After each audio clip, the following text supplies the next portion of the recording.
That's a real thing. I'm glad this is only from the waist up, because, you know, my whole life has revolved around sports. And even on my days off when I'm not working covering sports, I would go to games. Like I have a day off and I'll like, oh, good, I can run over and go to UCLA softball, or I'll run over and go to this gymnastics meet.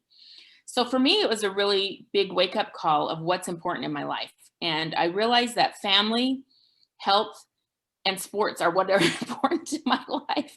And I'm not going to apologize for being unbalanced, because I love what I love and I just can't apologize for it. So the first event that I was able to work, it was very fascinating. We had the WNBA draft in April. And, you know, there was some talk about I wouldn't be able to work because I was in Utah where I live.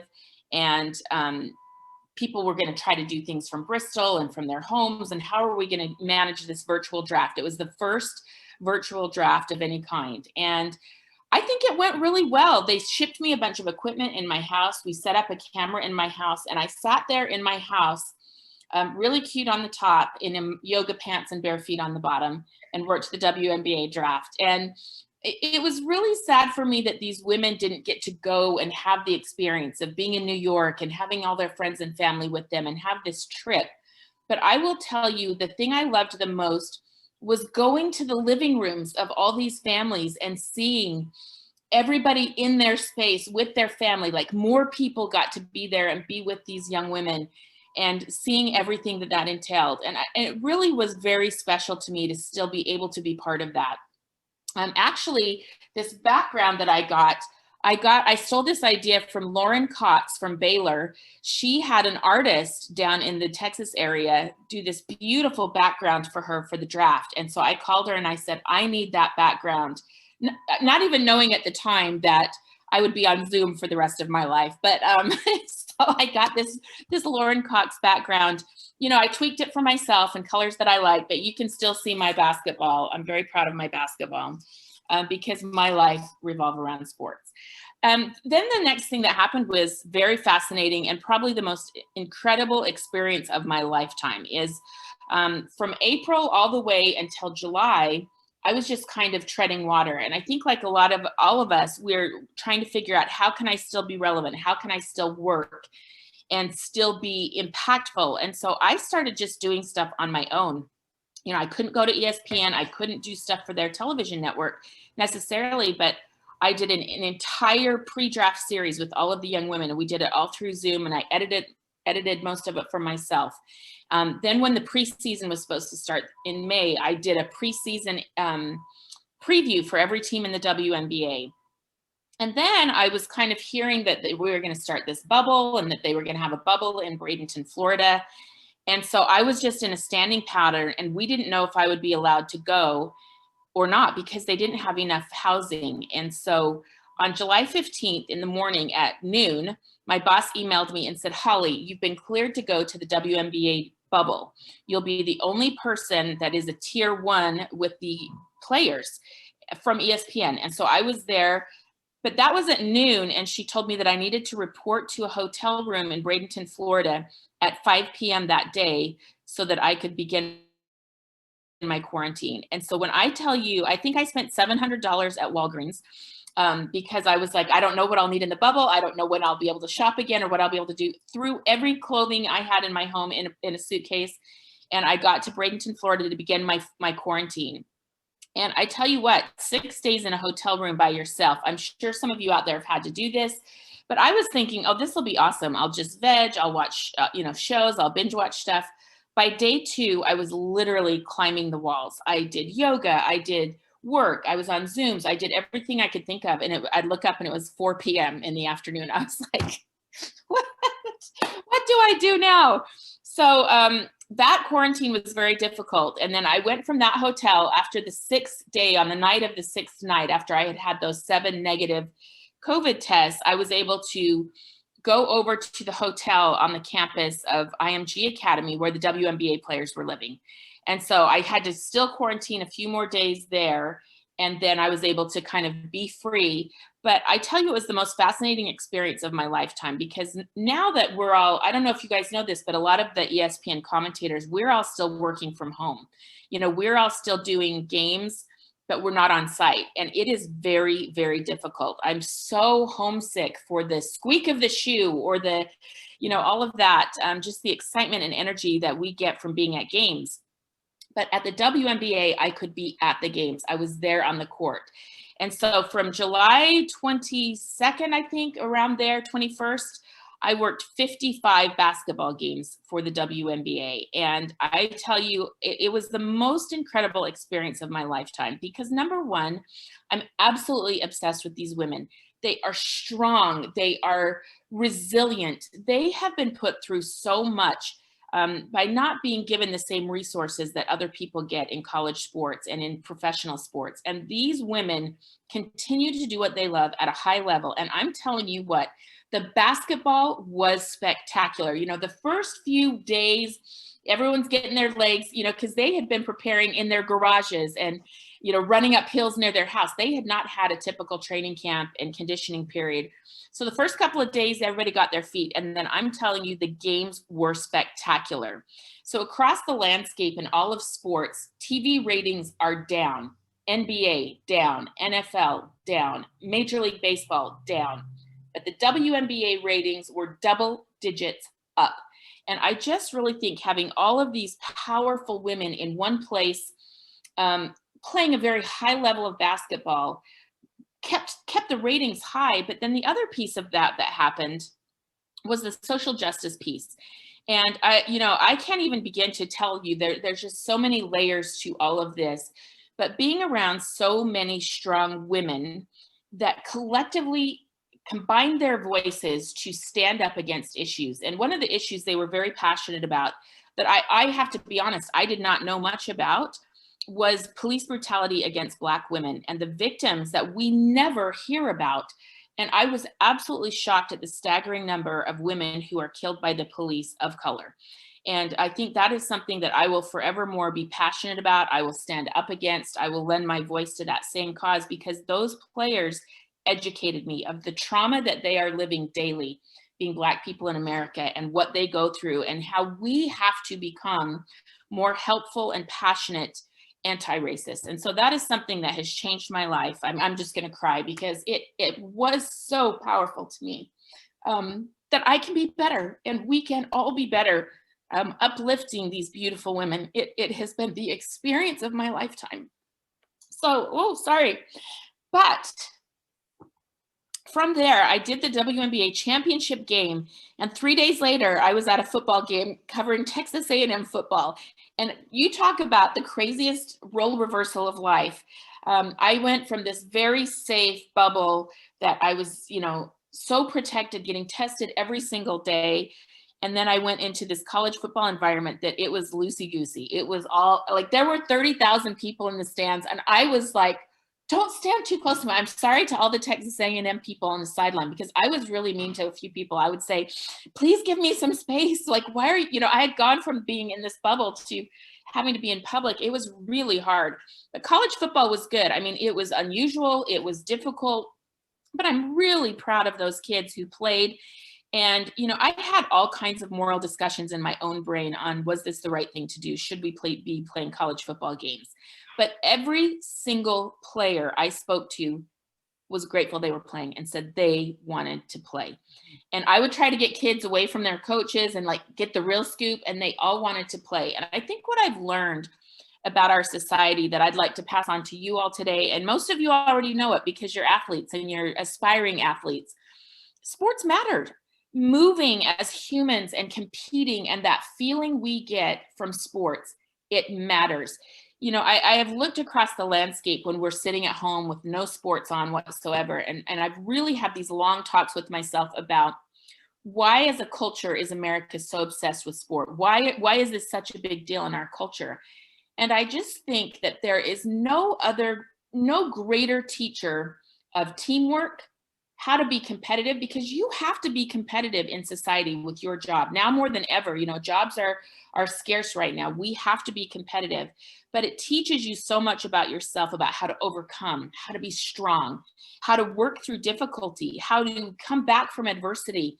There was a great story this year in the WNBA. Breanna Stewart, really probably one of the best players in the world right now, coming back from an Achilles tear, just about 12 months before, or less than 12 months before. And she became the finals MVP and won the WNBA championship coming off an Achilles tear.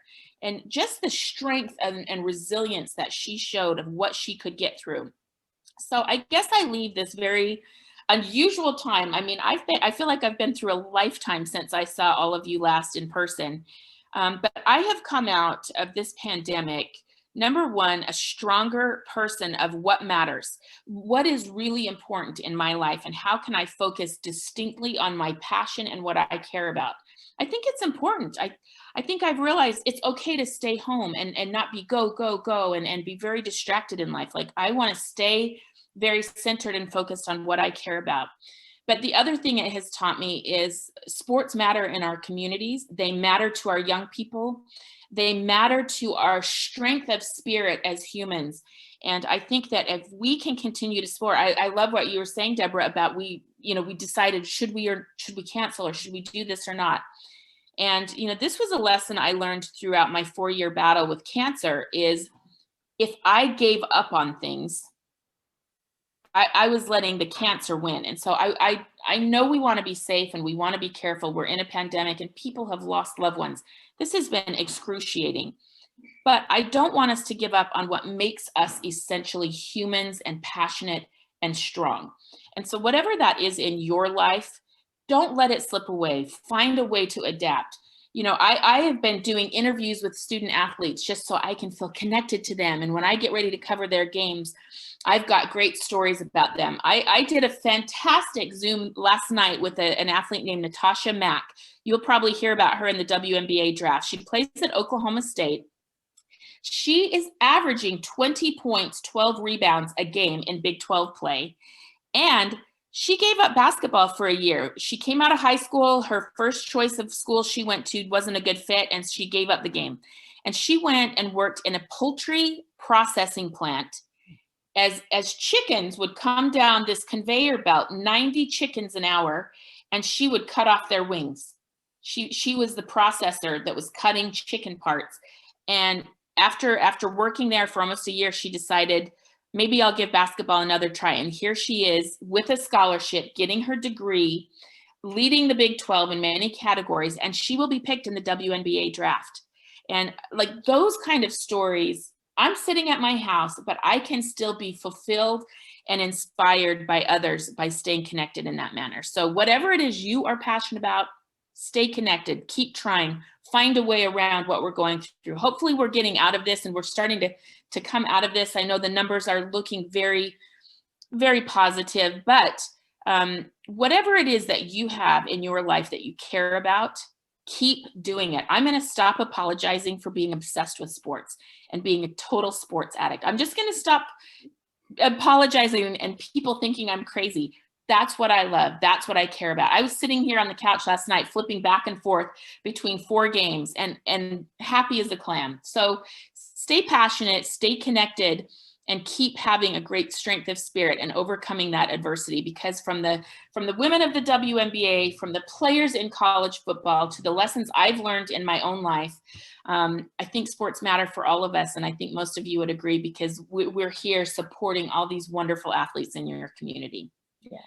Thank you, everyone. I hope I didn't go too long. I think I went a little over my time, but I hope that's okay. But I'm so happy to have all of you on here today, and let's keep celebrating and lifting each other through our passions. Yeah. Wow. Wow, you're amazing, Holly. You really are. And so you've said so much to think about and I think everybody would totally agree. Sports matter, and I think we learned it more this past year than we've ever learned it, about how much it does matter, and just all the things that it brings to your life. And so, yeah, it does matter. And we're here today, and we're going to keep being here from now and forever if we can. So I have some notes here on my script to read, and I just, they just don't mean anything after that of what you said. So, I mean, they just don't. I mean, I just feel like, just having, the the one-on-one, and thank you for, I've written down Sports Matter, and I think we're going to coin that in some way and use that going forward. So I really do appreciate, what you've had to say. And again, we're so happy to have you back and see your smiling face and your energy and what you have to offer to women in sports. So we really appreciate that. Thank you. Yeah. So in addition to welcoming Holly, we've compiled a panel of WIN greats to talk about how this year has shaped their lives and how they have navigated the adversity by learning from lessons they learned through sports. Our panelists are going to turn on their cameras and join our screen as we introduce them. Our first panelist is WIN Award recipient and has been teaching fitness classes in Columbia since the early 1980s. Please welcome Betty Bohan. Yay, yay, Betty Bohan. Yep, woohoo, right? Our next panelist is, fittingly enough, her daughter, primary care sports physician, Dr. Tiffany Bohan. Yay. Yay. Joining Betty and Dr. Bohan, we have WNBA player and former Mizzou Tiger and All-American, Sophie Cunningham. Woo woo. Yay. Hi, Sophie. I've been dying to see where Sophie's coming to us from because I've seen her Instagrams of Hawaii. Are you in Hawaii right now, young lady? Girl, I am, and I'm living my best life. So I knew it. I knew it. Oh my gosh. Okay, so we're adding another former Mizzou Tiger and track and field All-American, Kirsten Peoples. She's an academic advisor at the University of South Carolina. Hi, Kirsten. And finally, one of the most decorated sports information directors in NAI history, Columbia College Senior Deputy Director of Athletics, Cindy Potter. Yay. Hello, hello. Holly, I'm going to turn my camera off and I'll let you take it from here. Okay, wonderful. Yeah. Well, first and foremost, I want to really just have each of you talk to us about where you are and how you have navigated your world during this COVID, some of the lessons you've learned of how to keep going. And so, Betty, I'd love to start with you because I know you have been so key in the fitness community and that is such a passion of yours. So how have you been able to continue that and where are you and how are you doing with that? Well, I've been home for a long time. I have not been in the gym yet. My last, and of course I have it memorized, my last fitness class I taught was March 12th, Thursday morning, 5:30 a.m., Les Mills RPM cycling of 2020. So I'm missing it a lot. I'm working out at home.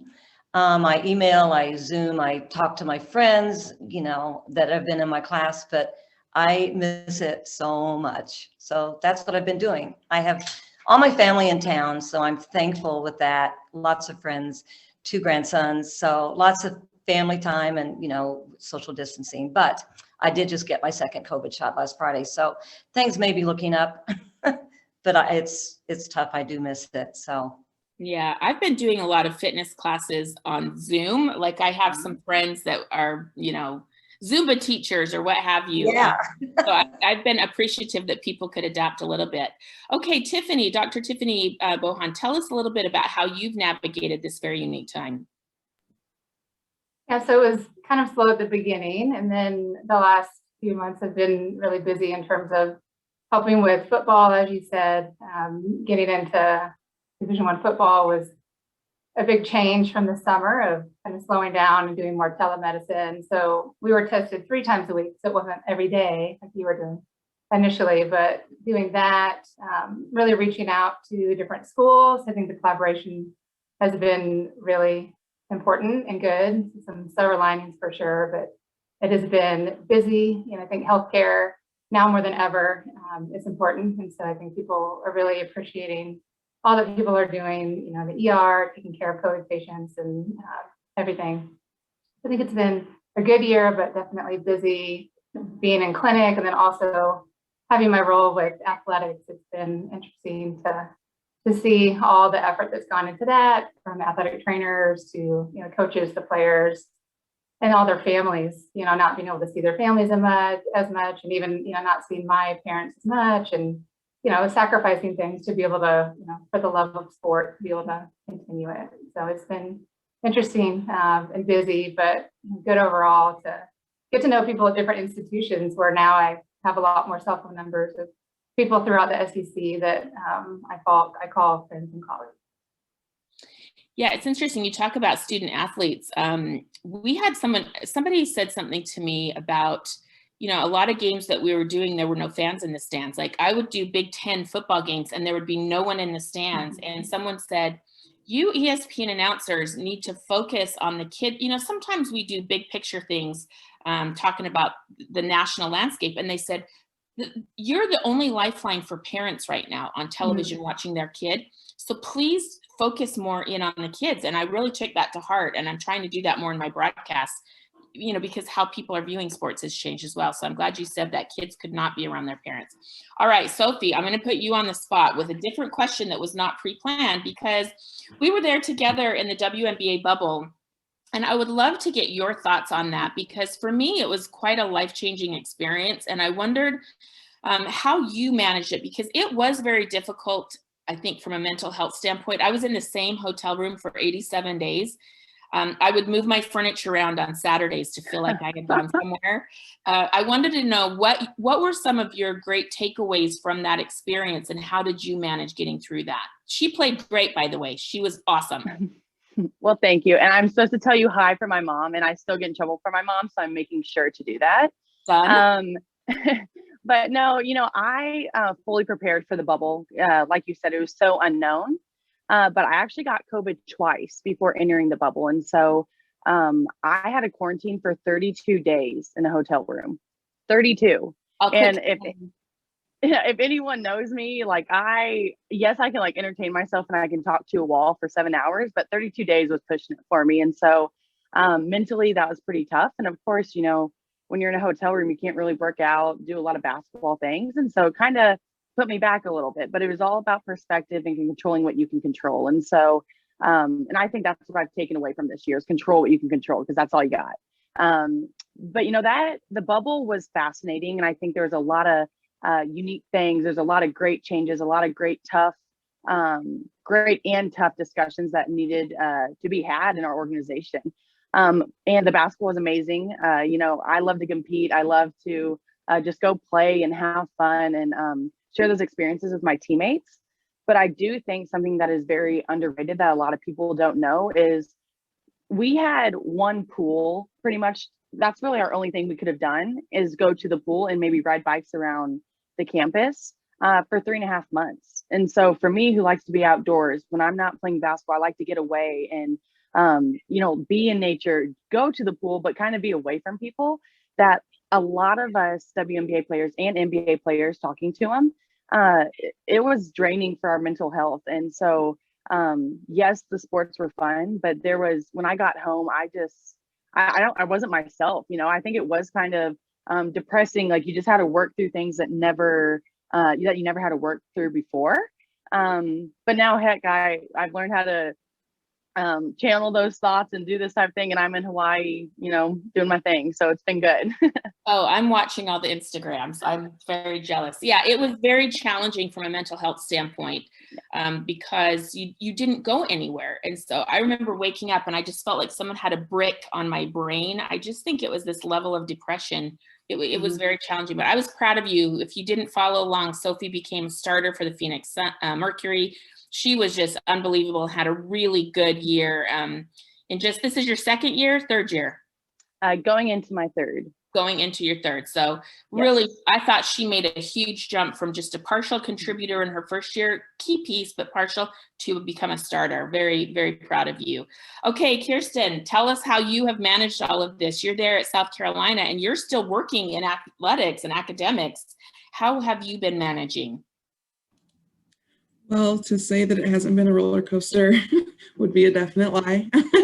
But I think it's been really interesting because it is very emotional, whether that is the emotion of waiting to see if you get to play or not knowing how the class format is going to be. And I feel like every day we are learning something new. So it's very exhausting on the sense of your mental state. You never get that downtime because something is always going to be changing. And for me, I chase down a lot of student athletes. So it's just making sure that they're emotionally there, but they're also physically there and mentally there. So it's been really interesting because I felt like throughout the whole year, it was, I don't know. instead of that usual, like, let me help you.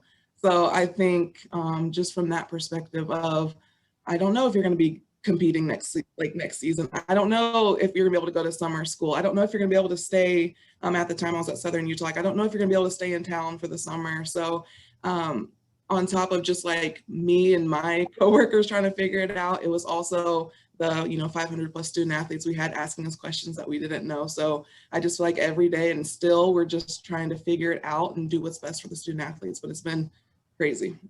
Yeah, I think that's something that's forgotten a little bit, is these kids are playing and it's very difficult. I see a lot of the basketball kids hitting the wall right now from this isolation, and it's been hard, but they're also in school. I mean, most of them are taking their classes on Zoom, but imagine trying to stay engaged with your class like this. So gosh, hats off to you. I can't imagine how hard that's been. How are the grades? I'm very curious if people are doing well.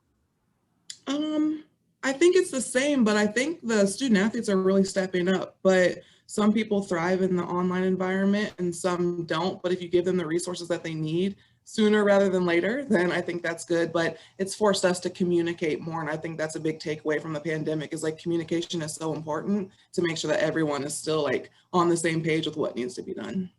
Perfect. Well, Cindy Potter, you have built your career in communication. Tell us a little bit about how you kind of got to where you are and what you've learned through the pandemic about the importance of communication. Thanks, Holly. Really, I got my start under Amber Cox, who I love her. College and went to work for the Phoenix Mercury, and so.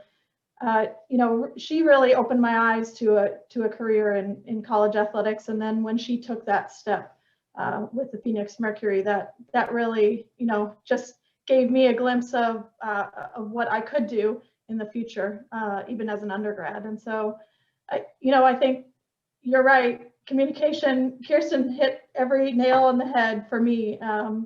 This is a super emotional time. And I think it really emphasized in athletics, period, at any level, that communication is key. And, I think through my position with COSIDA, it has been a real struggle over this to really advocate for our members in COSIDA, to say to other institutions, these are not the people to furlough. You can't furlough. These are the people that are advocating for your student athletes and are advocating for your institution, and promoting them. And so I think that, that's been tough, to feel like I have a voice in that aspect, but then also to be dealing with it, personally.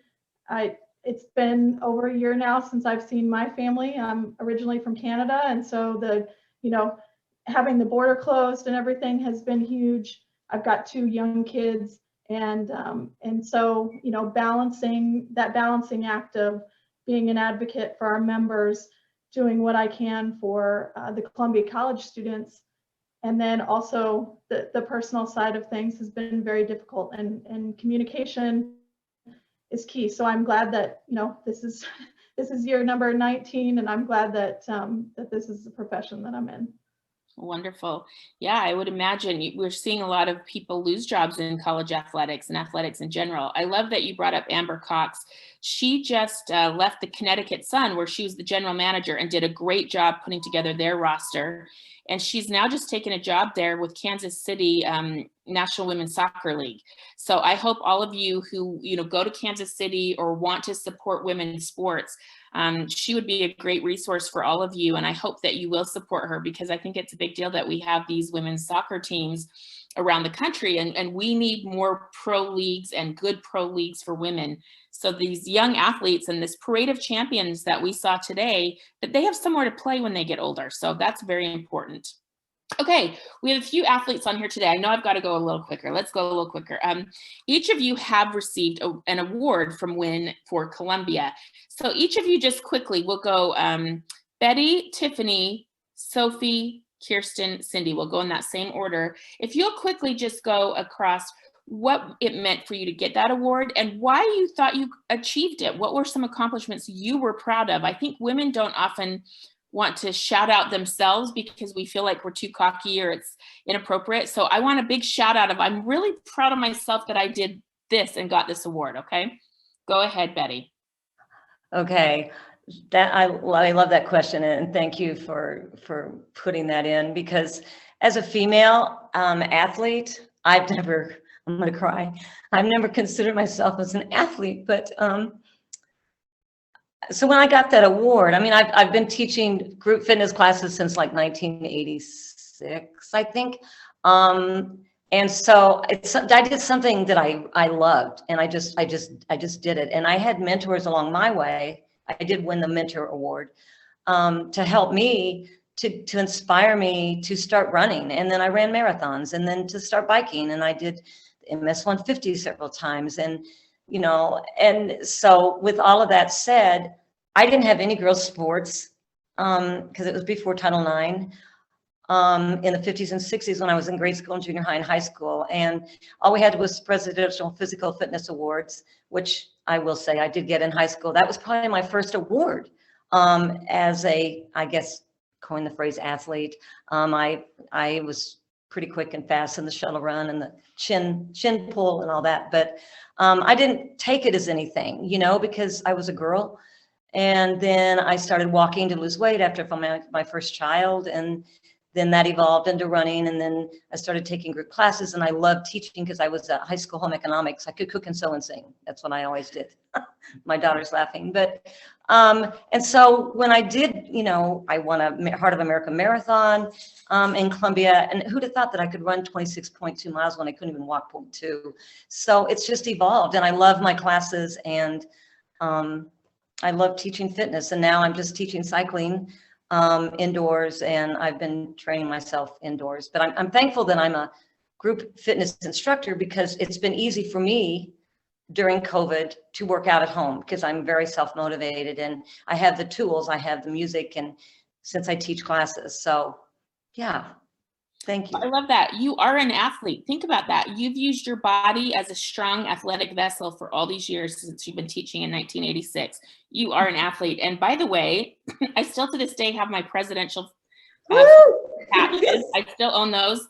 The only person that could ever beat me in the race was Lisa Huntington. Not that I still remember it. Yeah, you'll never forget the name. Yeah, I never forgot who beat me in that game race. Okay. All right, go ahead, Tiffany. So I won the High School Sportswoman of the Year award way back in 2000, so 21 years ago.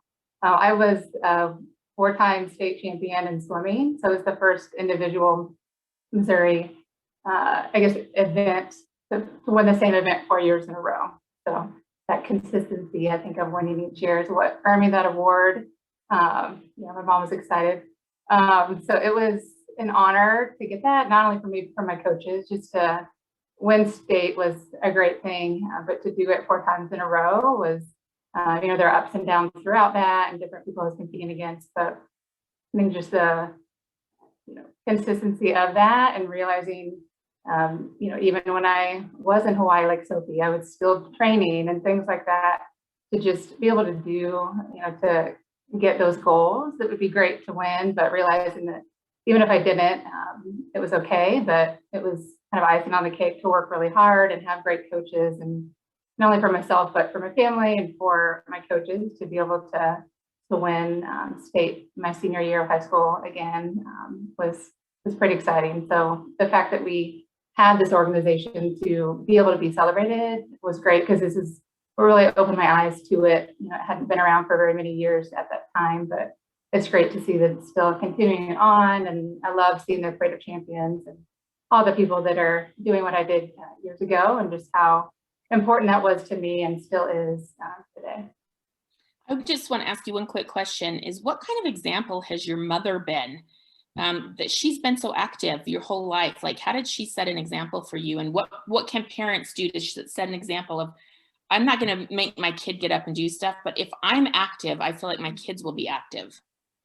For sure. I think modeling that, I think a lot of things that the parents model, the kids see that. So her, you know, running, or her going with her running partner to the old kind of Hearns Field house, and me sitting there, I don't remember what I did, but they would just run. Or, you know, there used to be a track around Thoreau Field. So it's neat to be there today and remember being there with my mom, as she ran and ran and ran. So I think just showing her hard work and that paying off, being able to go to, run Boston and things like that, really made me realize that I can do this and I can work hard, and I have these abilities that have been given to me, and I'm able to use them at a way younger age than she was, because I had all these sports to choose from. And so I think just comparing, my younger years with sports compared to her, it really makes you appreciate it and want to go out and seize the day, and just the things you learn from sports and just the competitiveness. I think I got that from my mom as well. So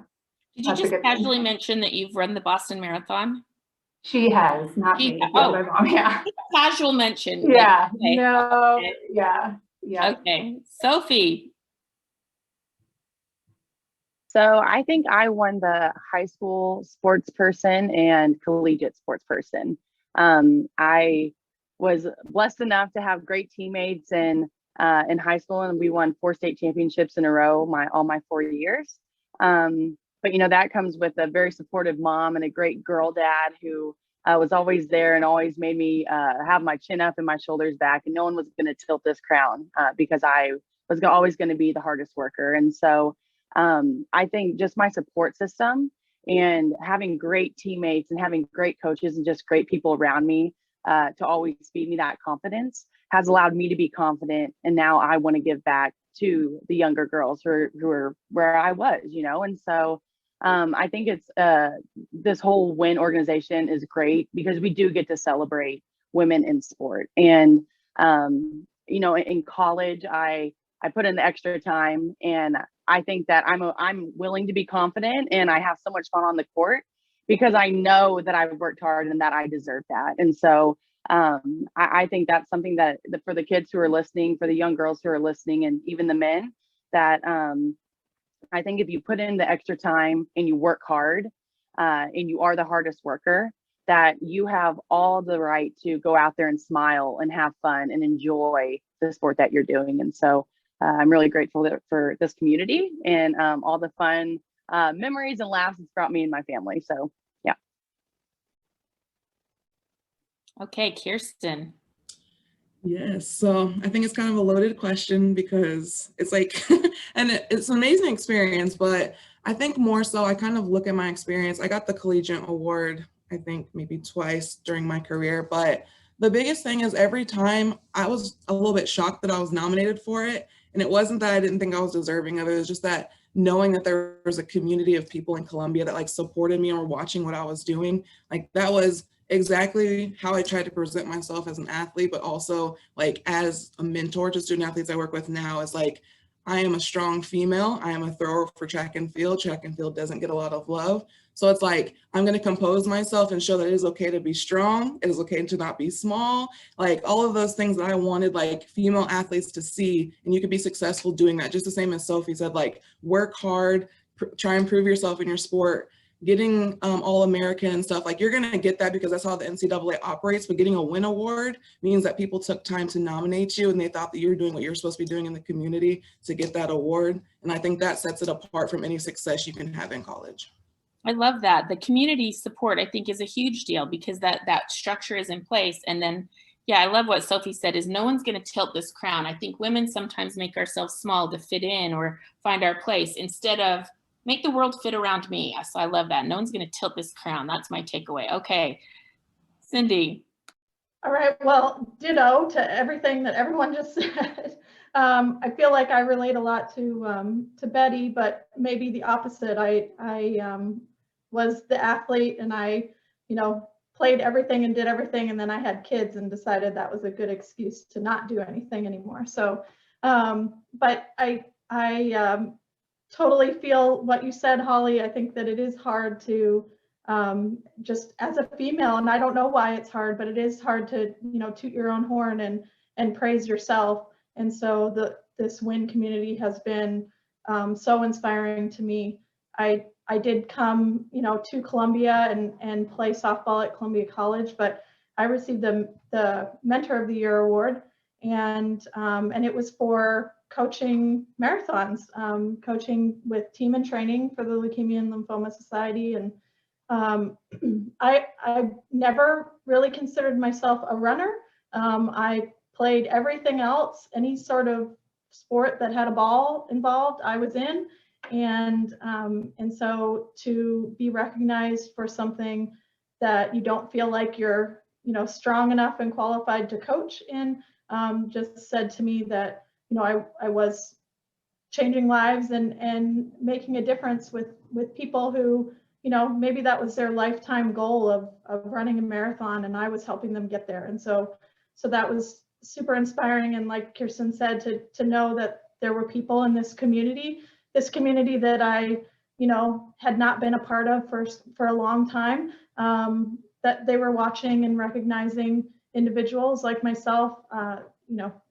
It's just a great feeling, and I have loved being a part of all the WIN banquets before and since then. So it's beautiful, right? Like owning your space and being okay to be who you are, I think is very important. Okay, I know we're out of time here. They want us to be quick with this, and I feel some pressure to get Sophie back out to the beach. I'm definitely feeling that pressure. So go around really quick, one sentence or less. What is your advice for these young athletes and young people on this today? What is your advice for success? Really quick, one sentence each, same order. Start with Betty, go. Life is always challenge, and you got to the point where you are, whether you're a high school or college athlete now, because of being tough and strong. And just know yourself, your inner self comes out, and it's going to help you later on in life. You're going to look back and go, well, that's why I am the way I am today, and I'm thankful. Tiffany. Along the same lines, I would say to expect adversity, expect challenges, and then it makes it a little less scary when they come, and be prepared for them. Rick McGuire was a longtime coach at Mizzou, and he was super helpful with sports psych and kind of training us to know, okay, if I get on the block and my goggles break, I've already been through that. So I think kind of preparation and be prepared for adversity and challenges. Sophie. So I would say be the hardest worker. Remember to smile. Control. You can control. And I also am going to go off what you just said is the sports psychology is huge, because when you get to the next level, at every level, everybody is good. So you just have to find a way to make yourself stand out even more. But remember to have fun. Perfect. Kirsten. I would say find the people who are supporting your goals and what you want to accomplish, even in these trying times, and make sure to prove either yourself or someone else wrong while doing it. Cindy. I would say to be grateful for everything and entitled to nothing, because I think that now we have grown a new appreciation for everything that we did and were able to do before the pandemic. And so. And my words, just to leave you, mine are having better self-talk. I am the queen of, oh, why are you this? Why you're too chubby, you're too this, you're like the negative self-talk. And so I'm really trying to have better self-talk right now, especially because I've been home alone in my house. And so like I do little funny things like, you can't stop me. I did it last night trying to find a movie on Netflix, and I had to log in 4 different ways with a code, and it was impossible to watch a movie. And finally I just said, you can't stop me, Netflix. And my sister and niece were here and said, oh, we knew that a long time ago. So positive self-talk, say it. When you say it out into the universe, it's real, and that becomes real. So thank you, everybody. We've enjoyed your time. I'm sorry I went too long, but I loved hearing from everybody because I'm lonely in my house. So please forgive us for going too long, but we just are desperate for a connection. So thank you, everyone. No, thank you. Yeah, thank you, everyone. And I wanted to say one thing that came to mind, Sophie. Larry Bird said, hard work beats talent every time talent doesn't work hard, right? So yeah. Amen to that. Right on, right on. So thank you guys so much for coming on. And we have a special WIN backpack coming your way in the mail. So we appreciate your time and your conversation. So really, thank you again. See ya. Bye. Bye-bye. Everybody? Okay. Okay, so while we usually present many awards at our celebration, this year, considering the circumstances of the last year, we'll only be presenting one award today. and that is the Kent Heitholt Memorial Award. In 2001, our community as a whole, and certainly our female athletes, lost a loyal friend and advocate when Kent Heitholt, our sports editor for the Columbia Daily Tribune, was senselessly murdered. Following his death, Wynn created a new award in Kent's memory. The Kent Heitholt Memorial Award recipient is chosen by the Wynn Board to recognize their positive influence and their special contributions to women and girls and to the activities Kent supported. This year's winner of the Kent Heitholt Award supports his adopted hometown with his time, resources, and a smile as broad as his birth state of Texas. But for the many girls and women who work with him, they know they are the special ones because he makes sure they know it, caring more about what happens with them outside the gym than he does in the gym. They know he'll be there to cheer on every accomplishment, but better than me telling you, let's hear from them.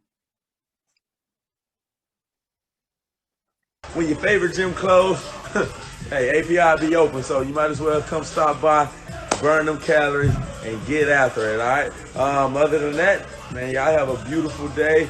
Y'all stay up, pray for me, because I'm praying for you, baby. Between 8 and 11, come stop through. I have known Jarrell Jackson for quite some time, and I am blessed to be able to call him a friend, a mentor, and a coach. What he has done for individuals in the fitness world, specifically females, has shown us that there is no bar. We are constantly striving to be better, to push ourselves past the limits, to push ourselves past where we're comfortable, to push ourselves into the uncomfortable. He does it with such class and such energy that you cannot help but take all of that and put it into your personal life. So, Jarrell, I thank you for everything that you do for us in the fitness world. I absolutely thank you for everything that you do for us out in the real world, because we know that it all translates over. Come on. Dig deep. What's your excuse, baby? The energy that he brings, the motivation that he inspires you to have, his belief in you that you can conquer anything, just his knowledge and abilities that he brings to the table is just wonderful. So I had knee surgery a year ago, and I was able to hit a PR just recently with a box jump. Now, the box jump may have been this big, but he helped me to reach a goal that I wanted. Jarrell is all about helping people reach their goals, providing a positive environment for people to feel good about themselves, to feel like they can do anything that they put their minds to in the gym. And he challenges you to work harder than you normally would. Jarrell pushes me beyond where I would push myself. And then he shows me in doing that I am capable of more than I thought I was. What he does in the gym absolutely bleeds out into my personal life and my professional life and shows me I'm capable of more than I think I am. He absolutely inspires with his passion. He believes in his clients and he makes them reach for more. And it absolutely is a blessing in my life. What I love the most about Jarrell is because he's very personable. He's personable in the sense like he wants you to succeed. It's not a matter of just going to the gym, work out. You work out, but also we have conversations because he tried to get to know you better. I bet that's his way of trying to find out your limits and also to get to know you, so he understands your goals and he understands why you want to work out, because it's not only about the weight loss, it's about health. And so I kind of like that, being a nurse. So I like when people show that type of interest. It's almost like this is my little personal plan. He and I have had a standing date every Tuesday and Thursday morning at 9 a.m. since 2017. And the way he's impacted me is not just through fitness, it's also my mentality. He says, Nicole, you reaching your fitness goals is how I reach my goals. And I've never had anybody ever say that to me. And it's genuine and it's true. And I also know that if I can get through any workout with Jarrell, I can get through anything through the day or in my life. He has become one of my best friends, and I just love him and his family so much. And Columbia is so blessed and fortunate to have him living here and making an impact in our community. There he is. Philippians 4:19, and God will supply every need of yours according to his riches and his glories in Christ Jesus. Congratulations! We love you! Woo! Every Saturday, 8:30 a.m., man. Y'all ain't got to sleep in because it's the weekend. Come join us, baby. API.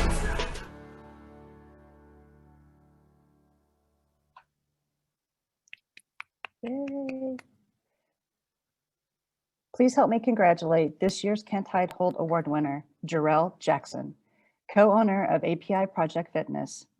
While bringing Jarrell onto the screen, we wanted to highlight one of the images from the video. A native of Houston, Jarrell was back home once his professional football career came to an end. His passion for helping people inspired him to lead his mother and friends in a workout at a local park. He was so inspired by this workout that he returned to Columbia with a dream of opening his own gym. With the support of his great friend and former Mizzou teammate, API co-owner, Michael Agnew, that dream has come true. Please welcome Jarrell Jackson as WIN's 2021 Kent Heitholt recipient. Yay! Yep. You got him? Yay! Yay! Oh, Lord Jesus. Hey, I'm speechless right now. I did not know any of this was going on. Just finished class, got a few great people around me, and like, I don't know, I literally opened this gym hoping I can touch people just as they were saying on these videos, and I'm speechless, like I said, but it's definitely a blessing. I use this platform to touch so many people. And I just want to thank everybody from my co-owner, Michael Agnew, to my fiance, to all my family and friends that's always rocking with me and supporting API. And I don't do this for accolades. I don't do this for, to be noticed. I honestly do it because I love it. And I just want to say thank y'all. I appreciate every single thing, every single one of y'all that put this together. Y'all got a great thing going on, empowering the world and empowering women, and I'm glad I can be a part of that.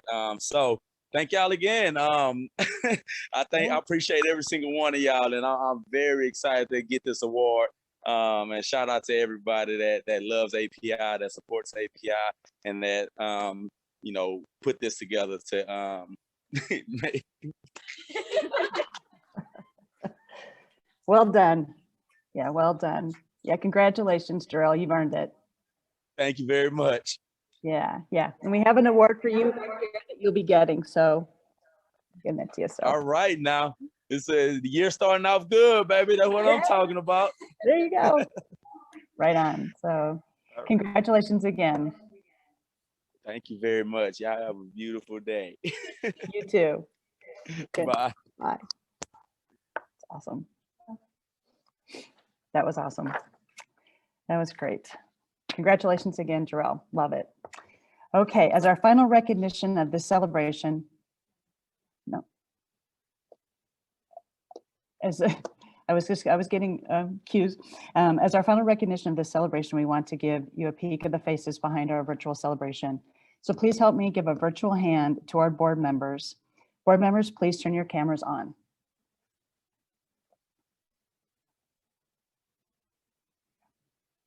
So Mitzi Clayton in the University of Missouri. Just wave when I say your name. Mindy Deal, Commerce Trust Company. Angela Gentry, Central Bank of Boone County. Karen Taylor, Central Bank of Boone County. Wendy Spratt, Columbia College. Sarah Reisman, University of Missouri. Brandy Sperling, Veterans United Home Loans. And I'm Deborah Marshall of Missouri Life Magazine. And we're also excited to announce our new board member this year, Natasha Kaiser-Brown. She's the Associate Head Coach of Mizzou Track and Field. On behalf of all of our board members, thank you again for joining us. We're excited to be back next year in person to celebrate 25 years of WIN and hope that you will join us then.